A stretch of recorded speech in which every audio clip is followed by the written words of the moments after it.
મહત્વપૂર્ણ સમાચાર સામે આવી રહ્યા છે મોરબીથી કે જ્યાં પાણીની અછતથી રહીશોએ હલ્લાબોલ મચાવ્યો। જી હા, ઢોલ નગારા સાથે પાલિકા કચેરીએ પહોંચ્યા છે અને ધરણા પ્રદર્શન કરાયું। આ સાથે આપણે જણાવીએ તો મોરબીમાં પાણીની અછતથી રહીશોએ હલ્લાબોલ કર્યો છે। ઢોલ નગારા સાથે પાલિકા કચેરી ખાતે ધરણા પ્રદર્શન કરવામાં આવ્યું।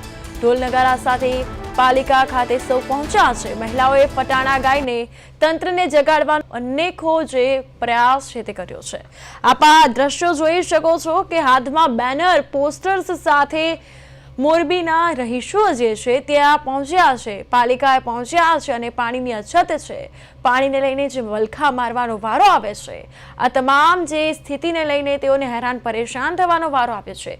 ક્યાંક ને ક્યાંક તંત્રની બેદરકારી અને તંત્રની જે પ્રકારની કોઈ કામગીરી નહીં તેને લઈને હાલ આક્રોશની લાગણી, અને ત્યારે ઢોલ નગારા સાથે સૌ રહીશો પાલિકાને જગાડવાનો પ્રયાસ કરી રહી છે। ધરણા પ્રદર્શન કરવામાં આવ્યું છે, પોસ્ટર્સ સાથે સૌ કોઈ પહોંચ્યા છે। શું અમે વેરો નથી ભરતા તેવા પણ પોસ્ટર્સ બહેનોના હાથમાં જોવા મળે છે। જ્યારે પાલિકાની કામગીરી સામે અહીં અનેક સવાલો ઊભા થાય છે। આ સાથે વધુ માહિતી માટે મોરબીથી અમારા સંવાદદાતા પંકજ સનારિયા લાઈવ જોડાઈ ગયા છે। પંકજ, અહીં અનેક સવાલો થાય છે, ખાસ કરીને સૌ કોઈ પહોંચ્યા છે પાલિકા કચેરી ખાતે અને હાથમાં બેનરો જોવા મળ્યા છે। શું અમે વેરો નથી ભરતા આવા પોસ્ટર્સ સાથે વિરોધ કરવામાં આવી રહ્યો છે? શું વધુ અપડેટ્સ? વિસનગર છે ત્યાં સોસાયટીના રહીશો ઢોલનગર સાથે પદયાત્રા કરીને પાણી માટે મહાનગરપાલિકા ખાતે ધામા નાખ્યા હતા અને રામધૂન પણ બોલાવી હતી। હાલ જે રહીશો છે ત્યાં મહાનગરપાલિકા ખાતે ધામા નાખ્યા છે। જ્યાં સુધી બાંહેધરી નહીં આપવામાં આવે, જ્યાં સુધી પાણી નહીં આપવામાં આવે ત્યાં સુધી મહાનગરપાલિકા ખાતે ધરણા ઉપર બેસી રહેવાના છે।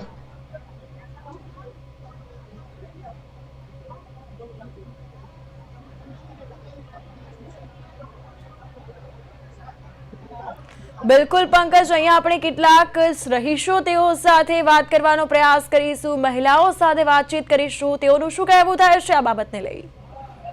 ચોક્કસથી આપણી સાથે રહીશ સાથે વાત કરશું। શું સમસ્યા છે અને કેટલા ટાઈમથી પાણી નથી આવતું અને આજે તમે મહાનગરપાલિકા ખાતે આવ્યો તો શું કહેશો?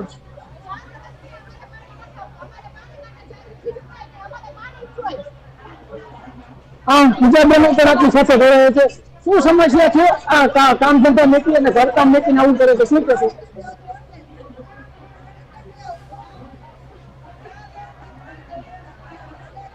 ચોક્કસથી વાત કરવામાં તો અન્ય લોકો પણ આપણી સાથે બીજા પણ રહી છે, એમની સાથે પણ વાત કરશું। શું નામ તમારું? આ કેટલા ટાઈમથી પાણી નથી આવતું અને હવે તમારી માંગ શું છે? જો માંગ નહીં શું કરવામાં આવે તો શું કરવામાં આવશે? ચોક્કસથી કેટલા છેલ્લા 4-5 મહિનાથી પાણી નથી આવતું અને જે ધામા નાખ્યા છે અને એ રામધૂન બોલાવી અને મહાનગરપાલિકા ખાતે ધરણા ઉપર બેસી ગયા છે। 3 વર્ષથી પાણી નથી આવતું, 3 થી 4 વર્ષથી પાણી નથી આવતું, ત્યારે રહીશો કંટાળ્યા હોય અને જે વિસનગરના જે લોકો છે રામધૂન બોલાવી અને હાલ અત્યારે મહાનગરપાલિકા ખાતે ધરણા ઉપર બેસ્યા છે। એ ચોક્કસ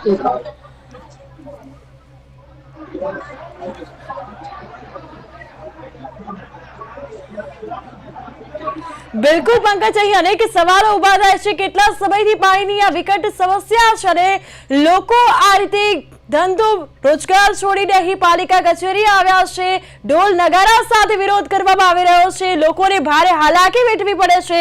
ખાસ કરીને જીવન જરૂરિયાત વસ્તુમાં પાણી તે એક મહત્વની વસ્તુ છે અને ત્યારે આ પ્રકારે હાલાકી વેઠવાનો વારો આવે છે। લોકોમાં આ કેવો આક્રોશ જોવા મળ્યો છે?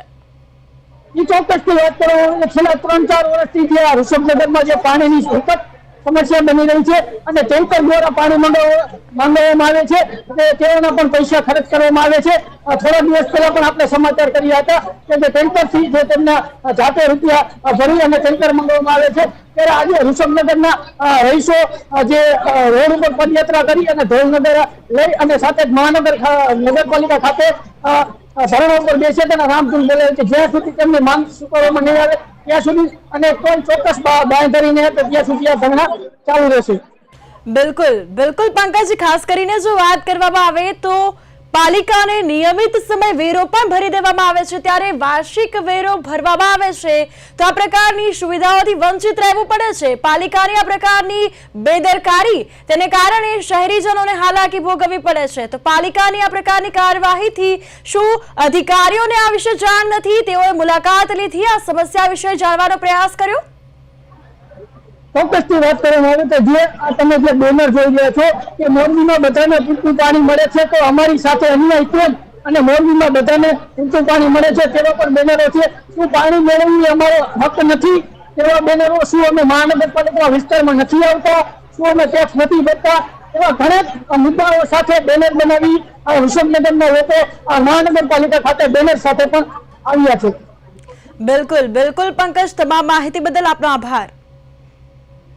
તો પાણીની અછત અને ત્યારે રહીશોએ હલ્લાબોલ મચાવ્યો છે, ઢોલ નગારા સાથે ધરણા, અને ખાસ કરીને જો વાત કરીએ તો બહેનોમાં પણ આક્રોશ છે. વહેલી સવારથી જ ઘરકામકાજ તેમજ યુવાનો જે છે, યુવકો જે છે તે ધંધો રોજગાર છોડીને અહીં પાલિકા પહોંચ્યા છે. તંત્રને જગાડવાનો એક પ્રયાસ કરવામાં આવ્યો છે, નિયમિત વેરો ભરવામાં આવે છે, નિયમિત જે વેરો છે તે ભરી દેવામાં આવે છે. આ પ્રકારે જ પાલિકાના વિસ્તારમાં આવતી સોસાયટીઓ છે તો તે આ પ્રકારે પાણી પહોંચતું નથી, તેથી હાલ લોકોમાં ભારે આક્રોશ છે. તો ઢોલ નગારા અને બેનર સાથે તે પહોંચ્યા છે પાલિકા કચેરી, અને ત્યારે તંત્રને જગાડવાનો એક પ્રયાસ કરવામાં આવ્યો છે.